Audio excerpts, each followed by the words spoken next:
The entertaining story begins with an elderly woman named Daisy, who is in a hospital so old that she is taking her last breaths. Daisy has a daughter named Caroline, who clearly knows that her mother's time has come. This is also the time when weather reports predicted that a hurricane would strike the entire city, so everyone was scared and staying indoors. Daisy, the elderly woman, tells her daughter Caroline something related to her life. She begins by saying that when she was young, she was very happy with her husband, Gatto. They had a son who worked in the military forces during World War I. The son had gone off to war, but after a while, they received the news that their son had sacrificed his life in the war. This devastated her parents because he was their only son, and they loved him dearly. His father, Gatto, was unable to cope with the loss. At this time, the mayor gave Gatto the project of installing a huge clock in the middle of the city because he was very experienced. Gatto, who never mixed personal matters with his work, started working on the clock as per the project.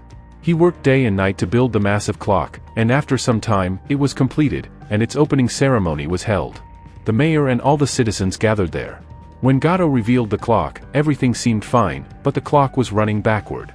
When people asked, Gatto explained that he wanted the clock to reverse time so that all the people who had been wounded or killed in the war could return. Since everyone had lost family members in the brutal war, he hoped that this would give them hope that their loved ones might come back because time was running in reverse. The citizens found this idea very appealing, and they let the clock stay. However, after that moment, Mr. Gatto was never seen again. Some people even said that he had gone far into the sea. Back in the hospital, Daisy asks her daughter Caroline to bring a book lying on the bedside. Daisy tells Caroline that she had written something important in that diary, which she had read many times, but now she wants Caroline to read it to her one last time. So, Caroline starts reading the diary because her mother insists. The diary contains entries from the 19th century, dating back to when World War I ended. One of the lines in the book is written by a man named Benjamin, who says that he brought nothing into this world and will soon leave it as well. Benjamin says that he was very lucky because he was born on the night when World War I ended. It was believed that any child born at this time was very lucky. Benjamin's father, Thomas, rushed to be by his pregnant wife's side. Benjamin's mother was in a very bad condition, weak and frail, but she managed to give birth to a baby boy, none other than Benjamin. However, before passing away, Benjamin's mother asked Thomas to take care of their son. After her death, Thomas, filled with grief, took his son in his arms and was overwhelmed with emotion. He immediately ran off with the baby, intending to leave without anyone knowing. Thomas went straight to a river, planning to drown his newborn son, but just as he was about to do so, a police officer arrived. This prevented him from carrying out the deed. In his panic, Thomas fled and ended up at a nursing home, where he left the baby on the stairs and quickly left. This nursing home was for elderly people, and a woman named Query worked there. When Query saw the baby, she immediately took him in. However, both she and her husband were horrified to find that the baby was not normal at all. The baby appeared to be born old, his skin was sagging and wrinkled. When Query took the baby to a doctor for an examination, the doctor told her that the child was suffering from several diseases, and it was an extraordinary case, something the doctor had never seen before. Despite all this, Query couldn't bring herself to abandon the child. She lied to the other elderly people at the nursing home, saying the baby was her sister's and that she wanted to take care of him because if left alone, someone would harm him. The elderly people, seeing the baby, were filled with joy, thinking a new member had joined their family. So, from that day on, Query adopted the baby and named him Benjamin. She raised him in the nursing home, and as time passed, Benjamin grew older, but he was still physically an old man. He became a part of the nursing home, known and loved by all the elderly residents, and he deeply loved his adoptive mother, Query. Benjamin had come to see Query as his real mother because she had taken care of him since the beginning. By now, Benjamin was 30 years old, but he had hardly ever been outside the nursing home. One day, Query and her husband took Benjamin to a church, where a priest was leading a prayer, trying to dedicate everyone's life to God. Query, feeling desperate, approached the priest and requested that he help her son. She said, "My son is not like the other children." Seeing so many people standing on their feet, Benjamin was inspired to try standing up as well. The priest and others encouraged him to stand, and although it was difficult, Benjamin made an effort. Despite falling a few times, no one helped him up. However, Benjamin kept trying, and eventually, he succeeded in standing on his own feet. Query was overjoyed that her son was growing up, and now Benjamin no longer needed a wheelchair, he could walk on his own. One day, a beautiful young woman named Daisy came to the nursing home. Daisy was the same elderly woman who was now in the hospital, taking her last breaths. When Benjamin saw Daisy, he was immediately attracted to her. Despite their similar age, Benjamin looked much older, and the other people in the nursing home viewed him with curiosity. While Benjamin was playing with Daisy, suddenly Daisy's mother arrived and called her to her room, thinking that Benjamin was trying to take advantage of her daughter. A little while later, Benjamin's adoptive mother, Query, arrived. Benjamin then asked her why he was not like the other children, asking what had happened to him. Query explained to her son that from the very beginning, he had always been different, and that the only thing they could rely on was their faith in God, hoping that everything would soon get better. Time passed, and one day, Query gave birth to a daughter. The arrival of the baby girl shifted all of Query's attention to her, as the baby needed extra care. Benjamin, feeling lonely, found solace in the fact that he was slowly becoming younger. He felt good inside, and his hair was growing. At the nursing home, Benjamin often met new elderly residents, and from one elderly woman, he learned to play the piano, a skill he cherished and never wanted to forget. One day, Benjamin was sitting by the river, which was near the harbor.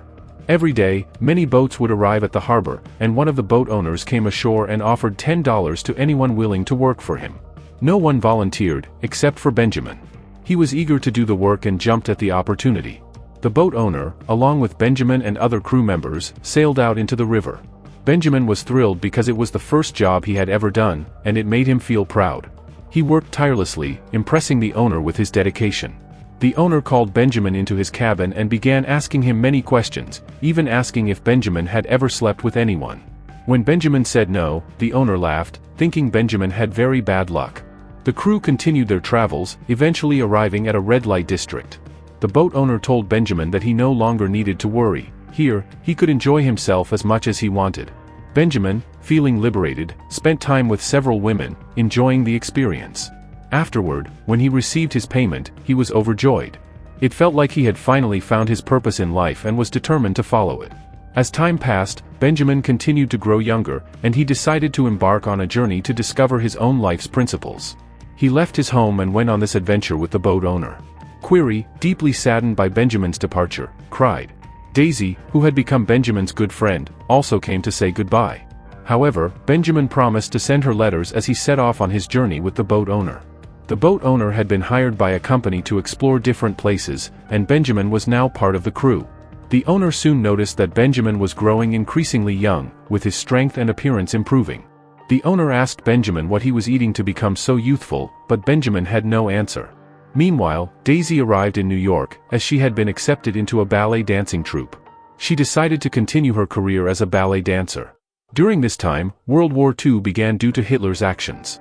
Japan attacked Pearl Harbor, bringing the American army into the war. The world was in chaos, and many soldiers were losing their lives in the ongoing conflict. While at sea, Benjamin and his companions were aboard the boat. Though the region they were in wasn't directly involved in World War II, there was still danger, as German soldiers could attack using ships. Benjamin and his team were on patrol, which meant that if any large ship sank, they would take it to the port for repairs. One day, during their patrol, they spotted many dead bodies of American soldiers in the water. These soldiers had been killed by German forces, and the enemy was now preparing for an attack. Seeing this, Benjamin and his companions felt a deep sense of patriotism rise within them. They decided to fight back and launched an attack on the German soldiers. A fierce gun battle ensued, but Benjamin and his team managed to destroy a large German convoy, despite their own ship suffering heavy damage. Their efforts allowed the American forces to arrive and seize the opportunity to retake the area. Sadly, most of Benjamin's companions were killed in the battle, but Benjamin was rescued in time. One soldier, who wasn't sure if he would survive, gave Benjamin all his earnings, telling him to pass it on to his family if he didn't make it. Benjamin accepted this offer, and with a heavy heart, he returned home after all those years. When Benjamin finally arrived at his home, he appeared much younger than before. Query, his adoptive mother, was shocked when she first saw him. She didn't recognize him, but once she realized it was her son, she rushed to hug him and burst into tears. She was amazed at how different Benjamin looked, but he simply told her that things change with time, and all they needed was patience. A little while later, Daisy arrived at the nursing home to visit Query. To her surprise, she saw Benjamin standing there, and she was overjoyed. She couldn't believe her eyes, and in disbelief, she rushed to hug him. Benjamin had stopped writing letters to Daisy some time ago, but now they were reunited, and they had much to talk about. Benjamin and Daisy had become very close friends again, but as time passed, Daisy's feelings for him began to deepen into love. Even though Benjamin still looked much older than his age, their closeness started to spark romantic emotions in Daisy. She wanted to get physically closer to him, but Benjamin wasn't ready yet. He decided to take more time to figure things out, so he left the city and went somewhere far away, leaving Daisy heartbroken. She, in turn, returned to New York, disappointed by his decision. One day, out of nowhere, Benjamin's father, Thomas, appeared before him. At first, Benjamin didn't recognize him and saw him as a stranger. Thomas introduced himself as a reporter wanting to learn more about Benjamin's life. Benjamin, being open, shared everything with him. But then Thomas asked Benjamin to follow him to show him something important. Curious, Benjamin followed Thomas to a factory, where Thomas revealed that it was his hard-earned business, and he wanted to pass it down to him. Benjamin was shocked and confused. He asked why Thomas wanted to do this. That's when Thomas revealed the truth: he was Benjamin's biological father. He explained that Benjamin's real mother was Caroline, who had passed away right after giving birth. Thomas shared that he had been struggling with cancer, an illness that had no cure, and he wanted to ensure that his business was left to his son before he died. However, Benjamin didn't want any of it. He had always considered Query, his adoptive mother, as his real mother since she had raised him with love and care. No one, not even his biological mother, could take her place in his heart. Benjamin made it clear to Thomas that he did not want his business or property. He insisted that Thomas transfer his assets to someone else. For Benjamin, his true mother was Query, and he would never abandon her. Sadly, despite Benjamin's refusal, Thomas passed away shortly after, leaving all his business and property to him, which Benjamin had never desired. Benjamin, now the sole heir to his father's property, had no choice but to accept it. With the influx of money, he began living a luxurious life. However, as he enjoyed his newfound wealth, he found himself missing Daisy a lot. Driven by his longing, he decided to visit New York to reconnect with her. When Benjamin met Daisy, he was surprised to see how successful she had become. She was now a talented dancer and had even landed roles in several movies. However, as he spent time with her in a studio, he discovered that Daisy had a boyfriend, and they were deeply in love. This revelation saddened Benjamin, and he immediately left the studio.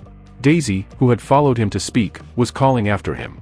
Although her boyfriend was waiting for her and calling her to leave, it was clear that Daisy still held a special place in her heart for Benjamin. When he asked her if she loved her boyfriend, Daisy was uncertain. She admitted she didn't know whether she truly loved him or not but was confused by her feelings. Benjamin, however, understood his own emotions and, heartbroken, left. Though they were apart, both Benjamin and Daisy continued to think of each other, and their feelings for one another grew stronger with time. They both often found themselves reminiscing about each other in their quiet moments. A few days later, Benjamin received tragic news: Daisy had been in a severe car accident, injuring her leg badly. Distressed, Benjamin immediately rushed to New York to see her. Upon arriving at the hospital, he was made to wait in the waiting area. His mind raced with possibilities, wondering if Daisy had left just 5 minutes later, if the car would have missed her, or if the driver's schedule had been different, avoiding the accident altogether. He tried to convince himself that Daisy would be fine. However, when he finally met her, he found Daisy in a terrible condition. Her leg was broken, and she would no longer be able to continue her career as a ballerina. It felt like her dream had ended before it even truly began. Daisy, still in shock, told Benjamin that she didn't want to talk to him. She didn't want him to see her in such a vulnerable state, as she considered it humiliating. She asked him to leave, which he did, saddened by her words. Benjamin, now heartbroken once again, left the hospital and embarked on a new journey, his life continuing with all the uncertainty and emotional turmoil he had been dealing with. Benjamin, now even younger than before, returns to his city after several years of traveling. Daisy, who has fully recovered from her accident, is also back in the city. However, she can no longer pursue her career in New York since her dream of being a ballerina was shattered after her leg injury. Reuniting after all these years, Benjamin and Daisy are both overjoyed. The love that had always existed between them rekindles, and they begin to spend more time together, growing even closer. Their bond strengthens, and they openly express their love for each other. As they grow more physically attached, their happiness reaches new heights. They become the ideal couple, sharing every moment together, fulfilling the dreams they had once imagined. But just when everything seems perfect, Benjamin receives tragic news: his mother, Query, has passed away. This news devastates him, as he had spent his entire childhood with Query. Despite his grief, Daisy stands by him, offering her unwavering support. They continue to move forward together, and their relationship continues to thrive. As Benjamin ages, he grows even younger, and Daisy is well aware that one day he may regress into a child. However, she accepts this fate and remains committed to building a family with him, no matter what the future holds. Understanding that Benjamin's condition would change him further, she focused on the present, cherishing every moment they had together. With the inheritance from his father, Benjamin purchases a large duplex apartment where he and Daisy live together, enjoying their private life. Although they are happy, Daisy soon notices Benjamin becoming younger with each passing day, and she realizes that, eventually, he will become even younger than her. This makes her anxious about the future of their relationship, but for the moment, she chooses to live in the present. Benjamin, wanting to help Daisy fulfill her childhood dream, gives her money to open a ballet dance class. Daisy is overjoyed because dancing had always been her passion, but she had thought it was no longer possible after her injury. Although her dream had been shattered, with Benjamin's support, she begins a new chapter in her life, feeling grateful for the opportunity to follow her passion once again. Benjamin, now more youthful than ever, was living a seemingly perfect life with Daisy. Daisy had fulfilled her dream of teaching ballet to children, and together, they were building a happy life. One day, Daisy told Benjamin that she was pregnant and expecting a child. Benjamin, initially happy, couldn't shake off the fear that his child might inherit the same condition he had. Despite his worries, Daisy reassured him, telling him that everything would turn out fine. The day finally arrived when Daisy gave birth to a healthy baby girl. Both Benjamin and Daisy were overjoyed, especially Benjamin, who named their daughter after his first mother, Caroline. Their family felt complete, and they cherished every moment with their newborn. However, the story transitions to the present day, where an elderly woman, Daisy, is telling this story to her daughter, Caroline. As Daisy recounts the tale, it becomes clear that Caroline, the daughter, is reading the story about her own family. The realization hits Caroline: Benjamin was her biological father. Shocked and overwhelmed by this revelation, she runs off for a while, unsure how to process the truth. After some time, Caroline returns to Daisy, and together, they continue the story. The flashback picks up again, showing Benjamin, Daisy, and their daughter enjoying their lives together. But, as with all stories, life had its challenges. Benjamin was starting to feel a deep sadness as he saw his daughter grow older while he himself was growing younger. He began to worry about how he would handle the future, especially with the condition that was slowly changing him. Daisy, ever supportive, reassured Benjamin that she would always be there for him, no matter what. But Benjamin's worries persisted. He knew that, eventually, they would have to face society's judgment, and that the public would not understand their unusual situation. As their daughter grew older, Benjamin, in his fear of the inevitable consequences, decided to make a drastic decision. He sold all of his property and placed the money into a savings account, which he put in Daisy's name. Without telling her, he left, choosing to disappear to avoid burdening her with the challenges of their future. His departure left Daisy heartbroken, but she understood his fears, even if she didn't agree with his decision. The story closes with Caroline, now understanding the complexity of her family's history, continuing to reflect on the choices and sacrifices that shaped their lives. The tale leaves her grappling with the understanding that life is full of ups and downs, and even the most unique love stories have their own complicated paths. Benjamin's condition had worsened to the point where he was now much younger than Daisy, almost half her age. This drastic change made it impossible for them to continue their relationship, as society and the people around them would never accept it. He had tried explaining his situation to others, but it was futile.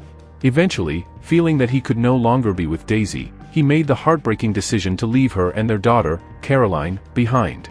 He went to India, wandering through its streets like a tourist for years. After a decade, Benjamin returned home, but by now, his physical appearance was that of a teenager. Caroline, now grown up, was almost the same age as Benjamin. To his surprise, he discovered that Daisy had remarried.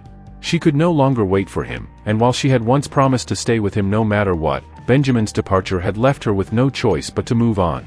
Caroline was unaware that Benjamin was her biological father, and Daisy, in an attempt to protect her from the truth, had introduced Benjamin as a relative. Despite the time that had passed, Benjamin still loved Daisy deeply, but he understood that his departure had forced her to move on with her life. Although Daisy still had feelings for him, it no longer mattered. Benjamin met with Daisy in private, and they shared a few intimate moments. But when he left her, he understood that their relationship had reached its end. As he left, he gazed at Daisy through the window, knowing that things had changed irrevocably. The book ends here, as Caroline, reading the story, learns of her family's complex history.